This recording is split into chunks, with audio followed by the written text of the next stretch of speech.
Hello, you are watching the Post-Up Show. I'm Cyrus, that's Kaunda. We are Cyrus J. Rogers and at the real Kaunda. How you doing, Kay? I'm good, Cyrus J. Rogers. How you doing, man? Always good when the NBA is in action. And today's show is going to be a special one, Kay, because we're going to be talking about the Philadelphia 76ers and just how well they've been doing this season. And I think not enough has been said about them. I mean, when we look at what's happening in Philly, we think about Doc Rivers, we think about Joel Embiid, we think about Ben Simmons. In fact, we think about a lot of players. Let's get right into it and actually go into what do you think has made the Sixers such a good team? Or rather, why do you think people are sleeping on them?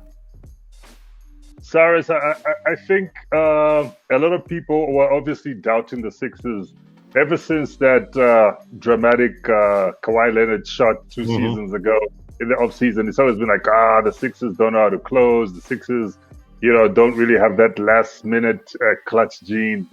But look, let's fast forward to what happened in the offseason.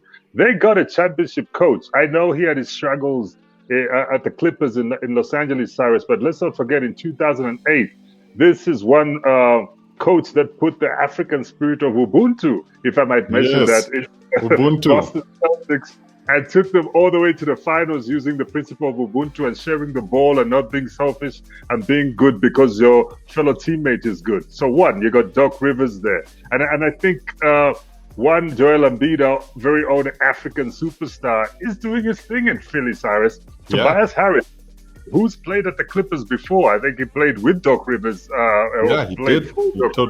And at the Clippers, Tobias Harris has come into his own. He is looking nice, Cyrus. And I think Ben Simmons is also beginning to settle down and find what his role is. And is he a point forward? Is he a big point guard? I think he's really coming into his own. And it just seems to be working there in Philly, Cyrus. And I'm excited. And I think a lot of people slept on them because obviously what the Raptors did, although they didn't go back-to-back with championships, they actually performed very well last season. Yeah. And the Bucks performed very well last season. And the Celtics didn't do too bad. The Miami Heat took it all the way to the finals. So everybody was like, the Philadelphia 76ers. Maybe even if we put them on 5th or 6th position, it's fine.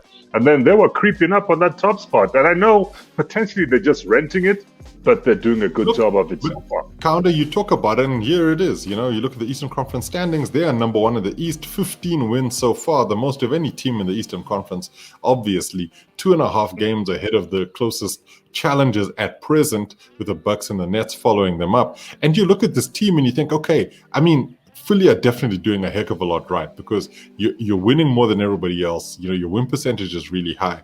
That's really what you want to see. So, when you look at a team like they've constructed there, and I think this is also where things have gotten a little bit weird in the sense that there were trade rumors about Ben Simmons potentially being used as a piece in the James Harden trade. Harden eventually going to Brooklyn. Simmons now really happy that he stays, but then at the same time thinking, but hey, you almost got rid of me. So, you start looking at the team chemistry stuff. But I think that the point you raised is really the most important one, which is Doc Rivers. The change of coach in Philly seems to have changed their fortunes. They haven't necessarily changed too much from a roster perspective. Obviously, they've got Tobias Harris, and they found a way to unlock him, especially under Doc Rivers. And that's the key thing here is that you want to see these players who've definitely got the skill set do well. Joel Embiid in particular has been the one who stood out. And when we look at his stats, you can really see the man is playing at an almost MVP level, averaging 28.3 points a game, 11.1 rebounds a game, 2.8 assists a game.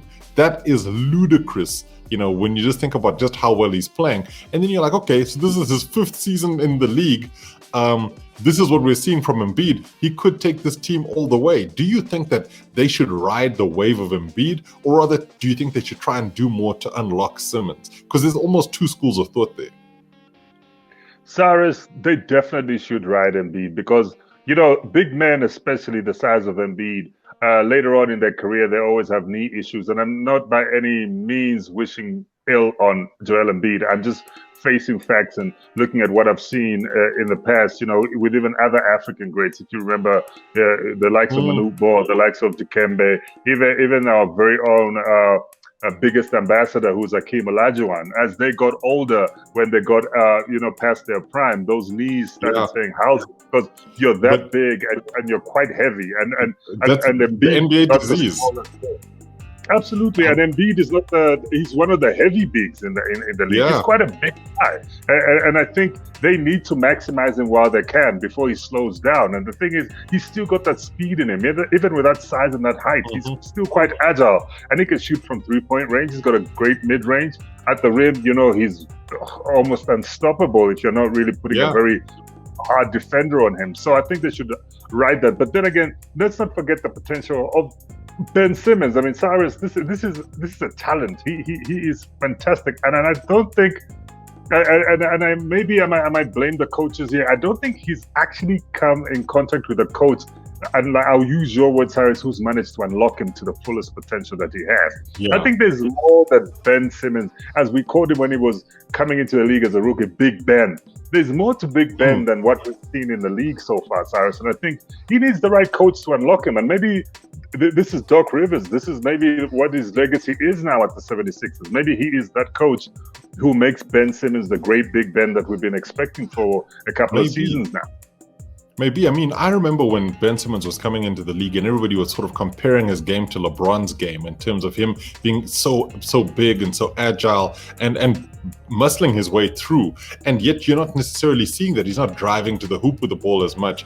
But interestingly, his assist numbers are still up there. And this is, I think, one of the key things for the 76ers is that when you look at it, in terms of the league leaders right now, Ben Simmons is number 6 in assists in the NBA.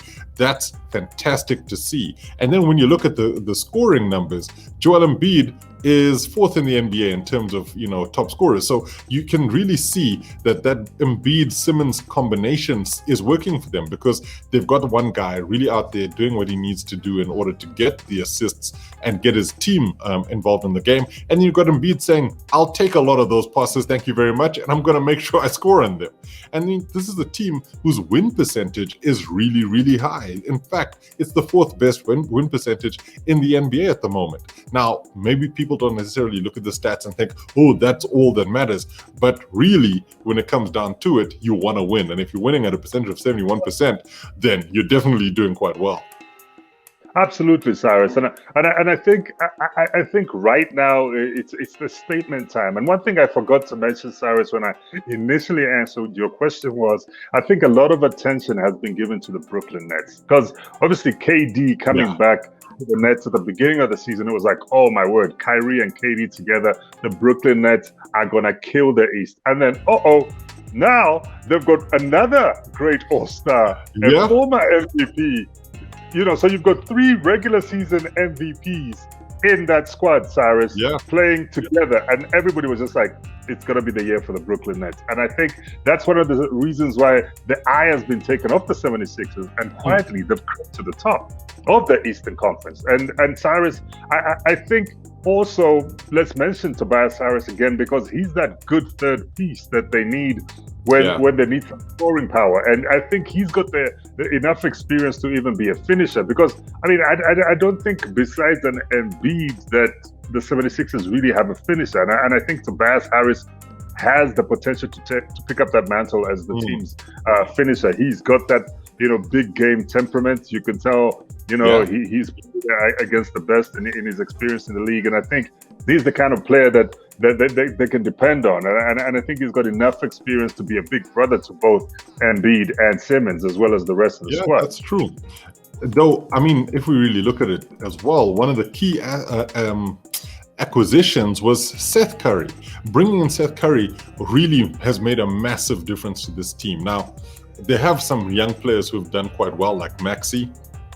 And, you look at what the Sixers have done as an organization since Doc Rivers has come through, and you realize that they were a good team before. You mentioned that in terms of, like the Eastern Conference finals against the Raptors, and they were just, the bounce of a ball away from making it to the NBA finals, really.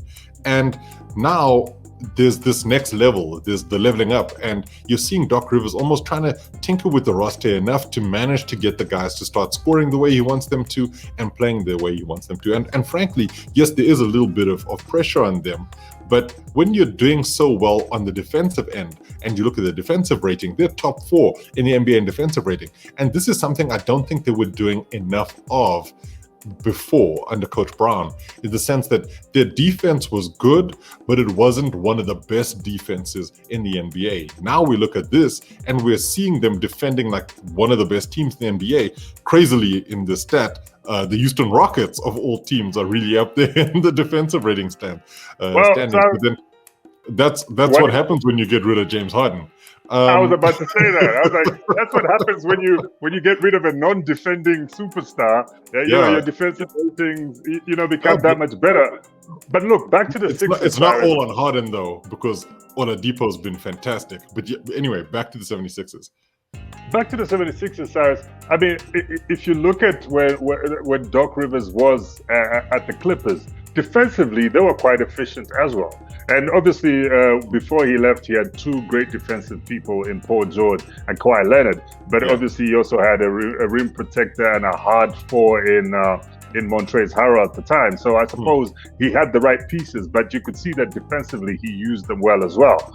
And then I think having that defensive mind. I mean, you look at what Doc Rivers managed to do with a great talent like Kevin Garnett when he was at the Boston Celtics. That guy was a defensive juggernaut in his time when he played for the Celtics under Doc Rivers. So I'm not surprised that Doc Rivers can do the same to the Sixers, because he's quite a defensive as well as an offensive-minded coach, and I think this is showing in what he's doing with the Sixers. And for me, I'd like to see the Sixers maybe beat the Brooklyn Nets in the Eastern Conference Finals. If that happens, it will speak volumes, Cyrus, about the quality of Doc Rivers himself.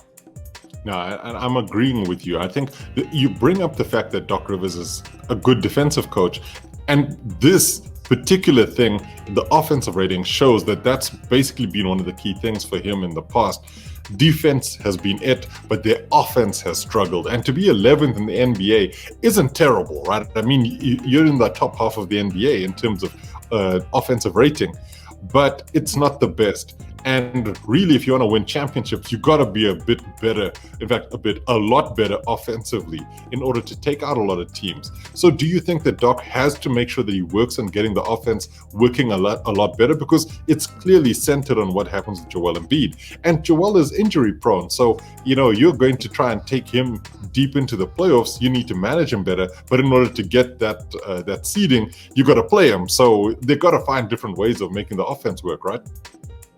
I suppose, Cyrus, we're going to have to go to that word or that phrase that was hated last season and the season before, which is load management. And I suppose maybe Doc Rivers might have to resort to some sort of load management with Embiid if they do go all the way to the finals or deep into the playoffs, because basically he's a key piece. But when you talk about offense, Cyrus, they have to do much more, especially if they come up against teams like the Boston Celtics that can make it rain buckets. The current makeup of the Brooklyn Nets, they're very offensive oriented. They've got 3 great scorers in Kyrie, KD, and James Harden. Those guys, Cyrus, they can score from anywhere. So, they need to really jack up that offense. Obviously, they might be able to stop or maybe slow them down defensively, but still, once KD gets going, it's a problem.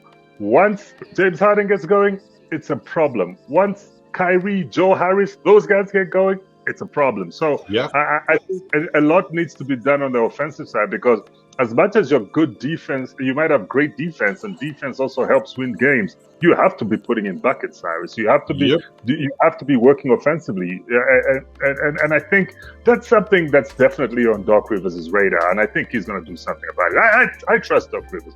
It was just unfortunate what happened. Look, I like Doc. He's well respected, definitely doing a heck of a lot. But this was the stat that came up just now while you were talking, and that had to do with points per game. And this isn't good enough either. You need to start pushing your points per game numbers up, because if the Washington Wizards are the 3rd best scoring team in the NBA, the Bulls are ahead of you.